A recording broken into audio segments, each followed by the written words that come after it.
अस्सलाम वालेकुम एवरीवन। तो सबसे पहले पॉइंट, एडमिशन्स ओपन है और बहुत से जूनियर्स बहुत परेशान हैं एमएलटी के हवाले से कि वो अपनी लैब्स ओपन कर सकते हैं या नहीं कर सकते। पिछली कुछ वीडियोस के कमेंट्स में और इंस्टाग्राम पर भी मुझे बार बार एक ही सवाल पूछा जा रहा था, तो मैंने सोचा क्यों ना इस पॉइंट को, इस क्वेश्चन को आज ही कवर कर दूं।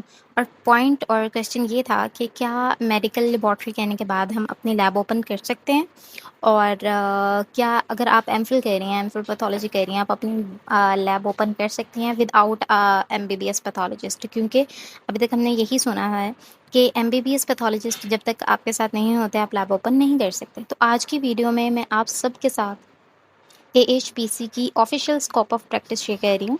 ये लेटेस्ट फ्रेमवर्क है जिसमें क्लियरली मेंशन किया गया है कि बीएसएमएलटी वाले, एमफिल वाले और पीएचडी किस लेवल तक प्रैक्टिस कर सकते हैं और उनका एक लीगल लिमिटेशन क्या है। तो सबसे पहले एक इम्पॉर्टेंट पॉइंट ये है कि ये स्कोप मेडिकल लेबॉर्ट्री प्रोफेशनल्स के लिए है, और चाहे आप बीएस हों, एमफिल हों या फिर पीएचडी हों, तीन चीज़ें सबके लिए कॉमन है। फर्स्ट ऑफ ऑल, आप पेशेंट को प्रेस्क्रिप्शन नहीं दे सकते। सेकंड, आप खुद से कोई डायग्नोस्टिक टेस्ट ऑर्डर नहीं कर सकते। ठीक है।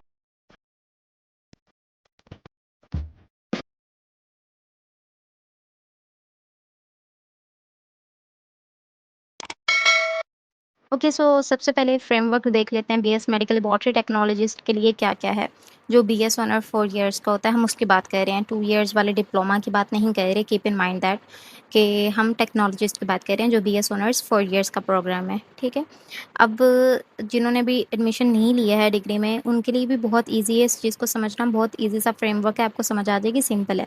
अगर आपने बीएस मेडिकल लेबॉर्ट्री टेक्नोलॉजी की है और आप एएचपीसी से रजिस्टर्ड भी हैं, ये कौंसल है हमारे पास, अलाइड हेल्थ साइंसेज की एक कौंसल है, इससे रजिस्टर्ड होना ज़रूरी होता है। तो आप क्या क्या कर सकते हैं? फर्स्ट ऑफ ऑल, रूटीन और जो स्पेशलाइज्ड लेबॉर्ट्री टेस्ट है आप इजीली परफॉर्म कर सकते हैं। सेकंड, क्लिनिकल असेसमेंट के बगैर लेबॉर्ट्री रिपोर्ट इशू कर सकते हैं। थर्ड पॉइंट, बेसिक लेबॉर्ट्री जैसे कि blood bank, CBC, collection points वगैरह आप इस्टेब्लिश कर सकते हैं, लेकिन लिमिटेड स्कोप के साथ। और फोर्थ पॉइंट आपके पास ये है कि जो अंडर ग्रेजुएट्स के स्टूडेंट्स होते हैं आप उनको पढ़ा सकते हैं, टीच कर सकते हैं।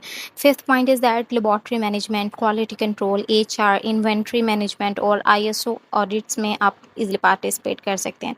लेकिन बीएस लेवल्स पर कुछ रिस्ट्रिक्शंस भी हैं, यानी कि आप इंडिपेंडेंटली बहुत highly equipped full clinical laboratory, यानी कि आप बेसिक कर सकते हैं। बेसिक लेबॉर्ट्री जिसमें ब्लड बैंक है, सीबीसी है, एलएफटी है, आरएफटी है, वो सब चीज़ें आप कर सकते हैं। लेकिन highly equipped full clinical laboratory आप एस्टैब्लिश अकेले नहीं कर सकते बीएस लेवल पे। और साइटोपैथोलॉजी, हिस्टोपैथोलॉजी, आईएचसी और बोन मैरो की इंडिपेंडेंट रिपोर्टिंग भी नहीं कर सकते, क्योंकि इनके लिए भी कोई साइटोपैथोलॉजिस्ट होना बहुत ज़रूरी है, हिस्टोपैथोलॉजिस्ट होना ज़रूरी है। यानी बीएसएमएलटी का स्कोप बहुत अच्छा है, लेकिन कुछ जो स्पेशलाइज्ड रिपोर्टिंग है ऑब्वियसली उनके लिए हायर क्वालिफिकेशन रिक्वायर्ड है। Okay. And the second is about the MPhil. अगर आपने एमएलटी भी कर लिया और उसके बाद एमफिल भी आपने किया हुआ है, तो यहाँ से आपका रोल सिर्फ टेस्टिंग तक लिमिटेड नहीं रहता, बल्कि लीडरशिप और सुपरविजन भी शुरू हो जाती है। फर्स्ट ऑफ ऑल, आप लेबॉर्ट्री मैनेजर या सेक्शन सुपरवाइज़र बन सकते हैं। सेकंड, क्लिनिकल ट्रेनिंग और केस डिस्कशंस लीड कर सकते हैं। थर्ड, अंडर ग्रेजुएट और पोस्ट ग्रेजुएट स्टूडेंट्स को टीच कर सकते हैं। फोर्थ, रिसर्च और थीसिस सुपरविजन कर सकते हैं। Fifth point, quality assurance system जैसे आईएसओ 15189, कैप और यस कैप सुपरवाइज कर सकते हैं।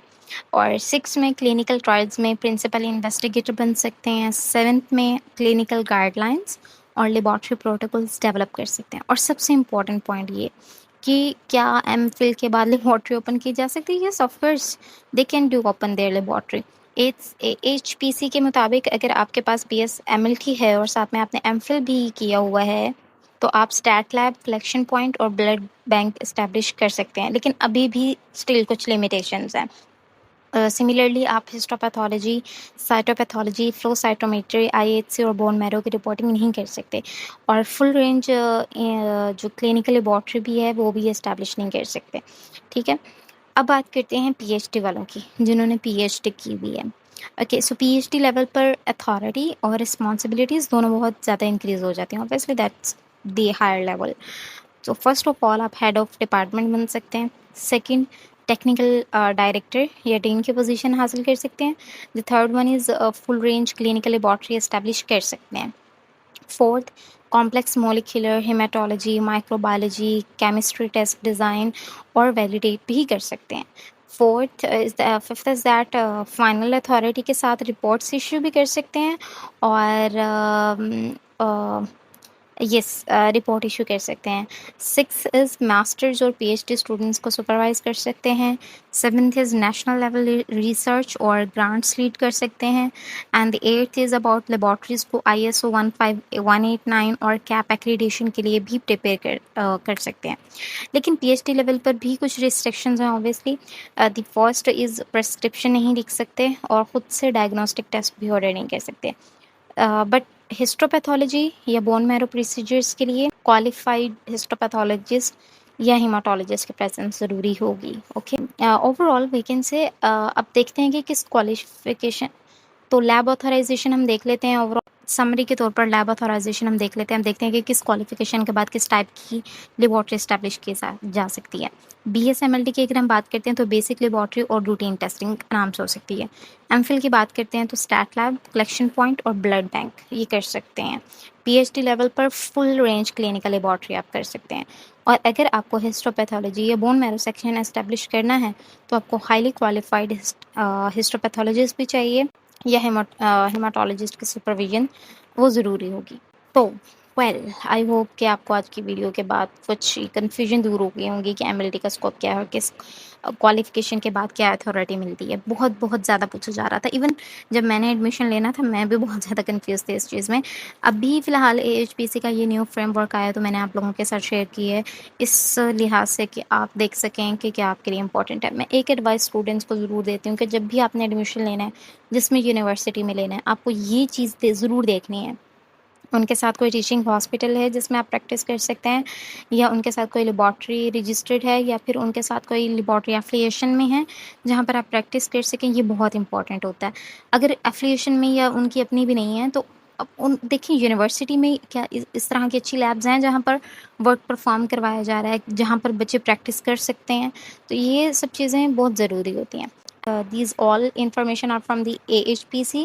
उनका ऑफिशियल स्कोप ऑफ प्रैक्टिस पर बेस है, इसलिए किसी भी अनऑफिशियल इंफॉर्मेशन पर यकीन करने के बजाय हमेशा ऑफिशियल गाइडलाइंस को फॉलो करें। ओके, अगर आप BSMLT स्टूडेंट हैं, MPhil स्कॉलर हैं या फिर मेडिकल लेबॉर्ट्री प्रोफेशनल हैं तो इस वीडियो को ज़रूर शेयर करें ताकि वो स्टूडेंट्स जो अभी तक ये सोच रहे हैं कि पता नहीं हम लैब ओपन कर सकते हैं नहीं कर सकते, अभी तक इसी कन्फ्यूजन में है, उन तक कम से कम एक अथेंटिक इन्फॉर्मेशन पहुंच सके। अगर आपका कोई भी सवाल हो तो कमेंट्स में ज़रूर मुझसे पूछें और अवॉइड करें कि इनबॉक्स मत किया करें, क्योंकि इनबॉक्स वाले मैसेजेस या तो वो रिक्वेस्ट में चले जाते हैं और मैं उनको रीड नहीं कर पाती। तो ट्राई ये किया करें कि कमेंट्स में लिखें। कमेंट्स से एक ये होगा कि जितने स्टूडेंट्स का क्वेश्चन है वो वहीं पे क्लियर हो जाएगा। अगर आपका वही क्वेश्चन होता है और कोई और ऑलरेडी वहाँ से पूछ लेता है तो मैंने उसके आंसर किए होंगे, आपको वहीं पे इंफॉर्मेशन या रिप्लाई मिल जाएगा। अगर आप इनबॉक्स करेंगे तो वो आपका सवाल सिर्फ आपके जवाब तक ही रह जाएगा और पता नहीं वो मुझ तक पहुँचता भी है या नहीं, और मैं उसको रिप्लाई कर भी सकती हूँ या नहीं। ठीक है, तो मैं अपनी पूरी कोशिश करूँगी कि आपके हर सवाल का जवाब दूँ, ऑफिशियल रेफरेंसेस के साथ दूँ। तब तक के लिए अल्लाह हाफ़िज़, मिलते हैं इंशाल्लाह नेक्स्ट वीडियो में।